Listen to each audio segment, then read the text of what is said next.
This is Iceland. Known around the world for its glaciers, black sand landscapes,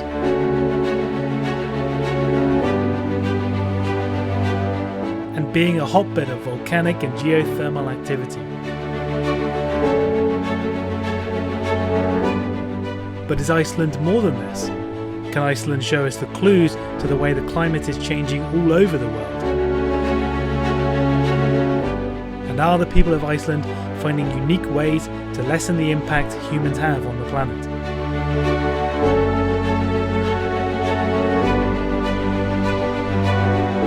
With the consequences of global warming no longer an imminent threat, but a very present reality, government leaders and scientists alike are searching for solutions to try to combat climate change and reduce greenhouse gas emissions.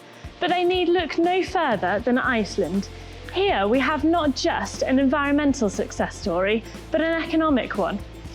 Throughout the 20th century, Iceland went through a huge period of transformation. Initially, it was one of the poorest countries in Europe, and it was dependent for energy upon peat and coal that had to be imported from overseas. But within the next 100 years, it had advanced to a country with a high standard of living, and it was nearly totally dependent on renewable resources. In 2014, 85% of Iceland's primary energy use was from renewable resources, and a huge 66% of this was from geothermal energy. Geothermal energy has only been around since 1904, when it was first produced in Italy, but it's Iceland who have really blazed the trail with this form of renewable energy ever since then. So what makes Iceland so ideal for geothermal energy, and how does it all work? Well, it's mainly down to its geologic location, right over a rift between two continental plates, and the mid-Atlantic ridge has formed an active volcano belt stretching from the southwest to the northeast corner of Iceland. And it's this volcanic belt which causes upwelling of magma, which has been responsible for the creation of 32 high-temperature geothermal fields. These fields are basically just underwater reservoirs. Sometimes they're 1,000 meters deep under the Earth's crust, and they can reach temperatures well in excess of 200 degrees Celsius. They create immense thermal energy, and this thermal energy, either in the form of hot water or steam, can be used to turn turbines, which then generates electricity.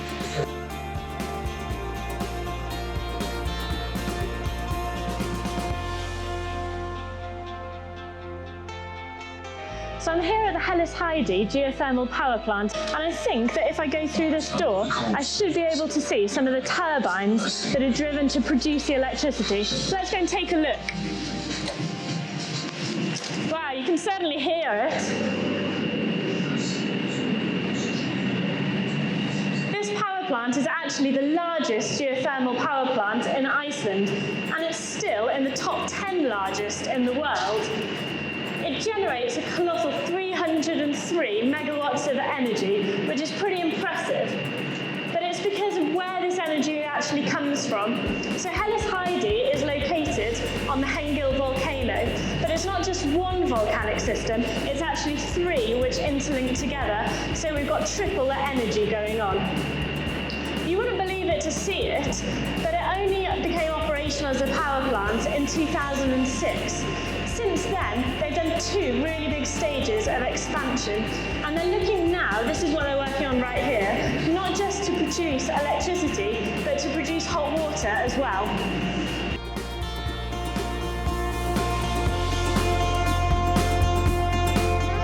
However, there are huge downsides to geothermal energy production. The company can lose a great deal of money if the geothermal energy which they're working in cools down, or if they inject too much water into the rocks, meaning that area is no longer effective at producing high-temperature geothermal energy.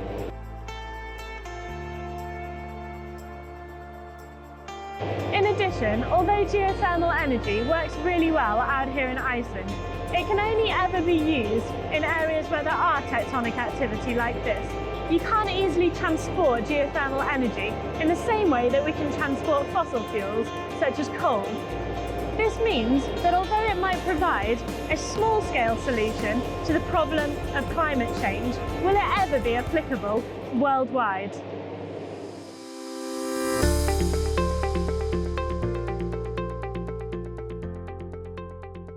While geothermal energy is a fantastic thing for Iceland, it provides virtually free energy out of the heat of the earth, it's not all good news.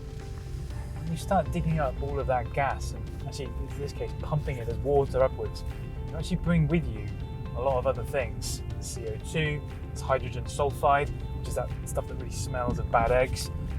It also brings up very trace minerals of things in the water itself, so arsenic and mercury amongst other things.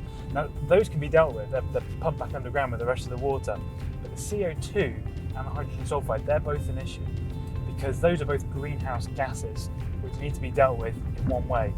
And what happened here at Hellas Heidi is something very, very interesting.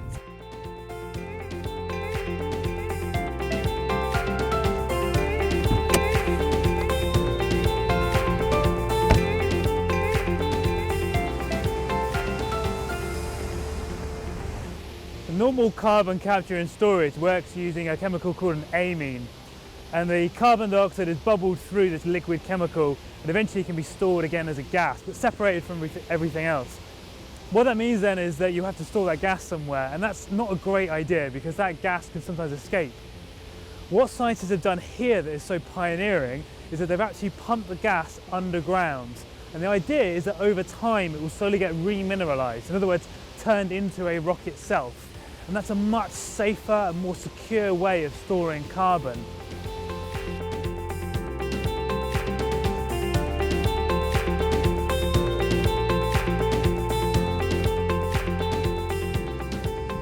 The key to this experiment was the ground upon which this Hellas Heidi plant lies. Because it's a volcanic region, a lot of this rock is basalt.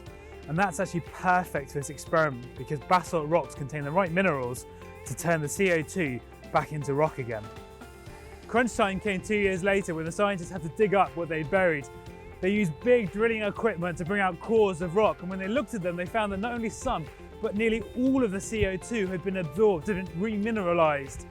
This has big implications elsewhere because they were just testing this here with 230 tons of CO2. The whole world produces thousands of millions of tons of CO2 each year. So technology like this could help us to find a way of dealing with that CO2 and mitigating the effects of climate change.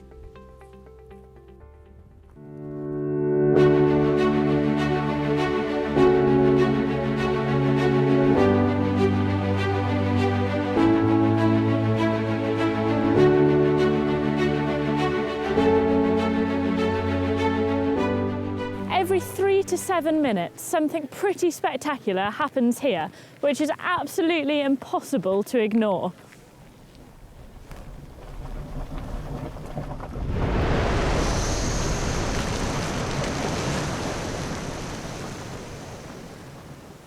That was Strokka, a geyser, which is basically just a geothermal fountain. And as you just saw, it's capable of shooting jets of water up to 30 meters into the air.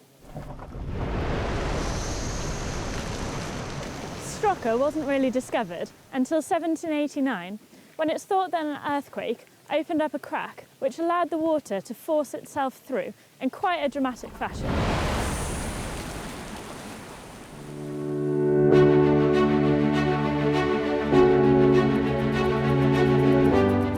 When you think of Iceland, tomatoes might not be the first thing that comes to mind, but here we are in a greenhouse full of them. And the reason they're able to grow tomatoes here at Friedheimer Farm is because they take advantage of a nearby geyser. And the water comes out of that geyser at 95 degrees Celsius.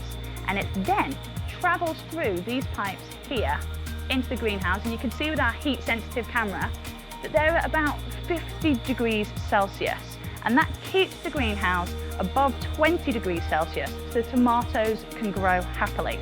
But also, if you look up, you can see that we've got some high pressure sodium lights, and they provide the tomatoes with some artificial sunlight. They're on for 17 hours during the winter, but a mere 14 during the summer. So the next time you think of Iceland, think of it as the land of ice, volcanoes, and tomatoes.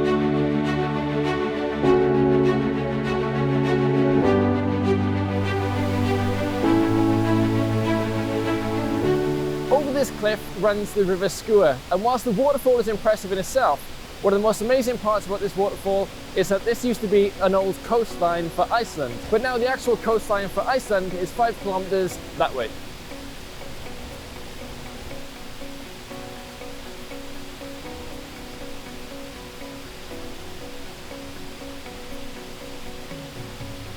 It's one of Iceland's biggest waterfalls at 25 meters in width and then over 60 meters in height. And further up the river, there's actually 20 more waterfalls.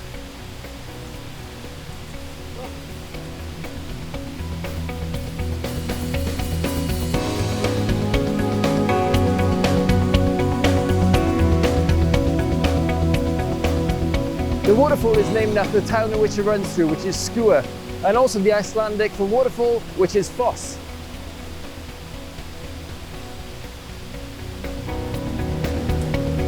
These places really give you a sense of how awesome nature is, but also how much it changes across the millennium.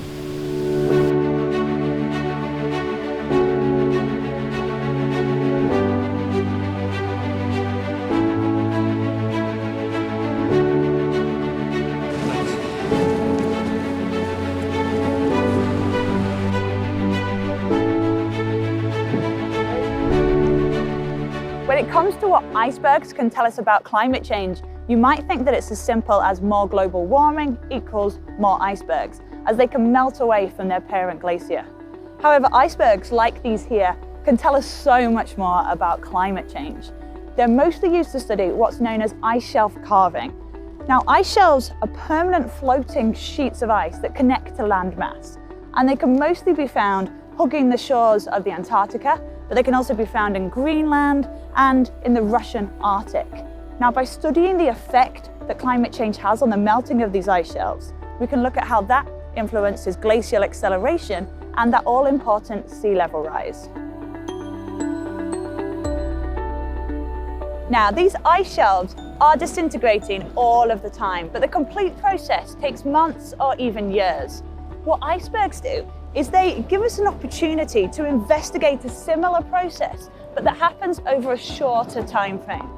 And mostly, scientists are trying to discover how this disintegration occurs. So whether it's due to surface pond melting or melting that happens right down at the base of the iceberg. And that's not all. When it comes to studying icebergs and climate change, research has revealed that the nutrient-rich plumes that icebergs leave in their wake when they melt can lead to the capture of millions of tons of carbon every year. And they do this because the tiny algae that are in these plumes absorb the carbon when they're alive, and then when they, or the many creatures that eat them, die, they sink to the bottom of the ocean, taking the carbon with them. So although global warming does obviously lead to iceberg melting, on the flip side, iceberg melting is doing its own part to counteract global warming.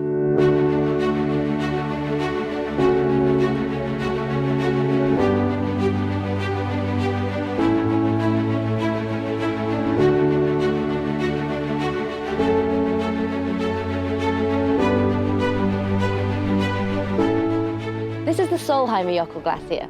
It's an outlet glacier that runs from the Mördalsjökull ice cap. It's about 14 kilometers long, 1 to 2 kilometers wide, and it descends about 1,000 meters from the frozen ice cap to the warm, humid lowlands. It's like a large tongue of ice sticking out towards the south coast of Iceland.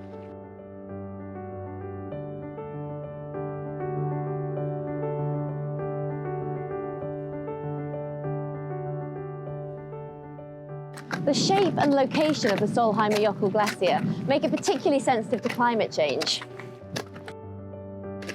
Studying the sediments and landforms of the area allows scientists to build up a picture of the glacial history. Over the centuries, this glacier has advanced and receded, but it's now shrinking much faster than average.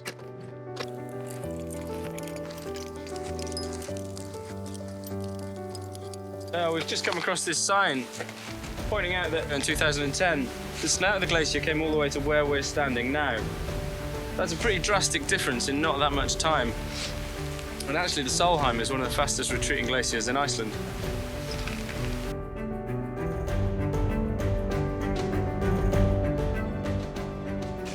So we only really know the story of this glacier since around the 1930s. Since then, it's had a massive period of growth quite a long way back, but now we're in a period of really quite rapid shrinkage. You can even see where the glacier used to sit out in the valley, where it has this really sudden change of gradient and the walls become a lot steeper and the rock looks a lot fresher. That's where this massive chunk of ice used to be barging its way down this valley, taking the sides with it as it went.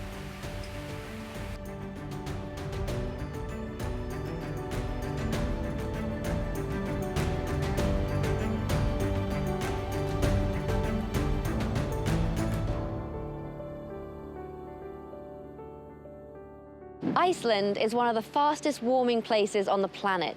Its 300 plus glaciers are losing an average of 11 billion tons of ice a year. If this warming continues, in 100 to 200 years, the glaciers will have virtually disappeared.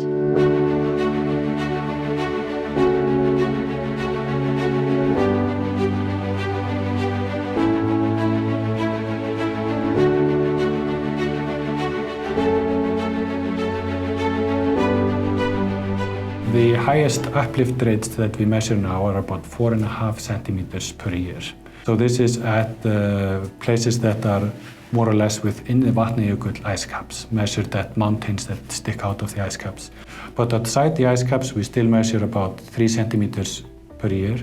So when the ice melts, it affects the volcanoes in a few different ways. On the deep scales, when we relieve pressure, essentially, by unloading the weight of the glaciers, we change the melting conditions of the mantle from where we derive all the material for the volcanoes. So when we melt the ice, we are also melting more rocks or creating more magma for the volcanoes. And on the shallow scales, changes in the pressure from the ice can also affect the shallow magma chambers, which are storing the magma, and affect how likely or unlikely it is that they will erupt. About 12,000 years ago, Iceland was entirely covered with a glacier that was 1 to 2 kilometers thick. And this glacier melted quite abruptly about 12,000 years ago to something similar to what we have currently. And when that happened, we saw a huge surge in volcanic activity.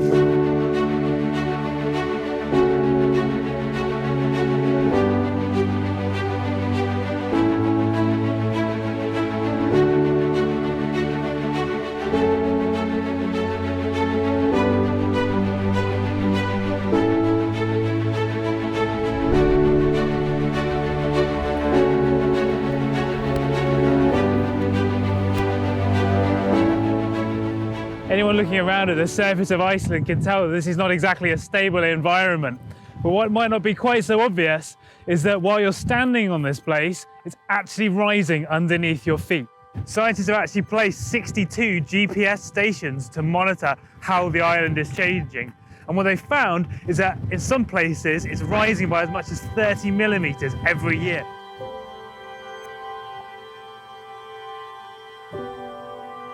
Now, with Iceland being so geologically active, you'd expect that that's got something to do with what's going on here. But actually, the major effect is climate change. Iceland is 10% covered in glaciers and ice caps, and they're now starting to warm, reducing all of that weight on Iceland. So this is a bit what happens when you remove the weight from anything. It's going to bounce back up again, and Iceland is bouncing back up at an ever-increasing rate. The latest study says that it might be coming up by as much as 1 or 2 millimeters extra year on year. And that means we're going to have to start watching out for what's going on around here, because the effects of this are still quite unknown.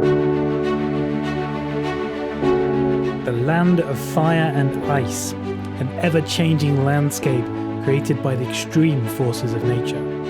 Looking back at the history of Iceland can teach us a lot about how the world around us was created, and watching it closely in the present could give us a good indication of what's going to happen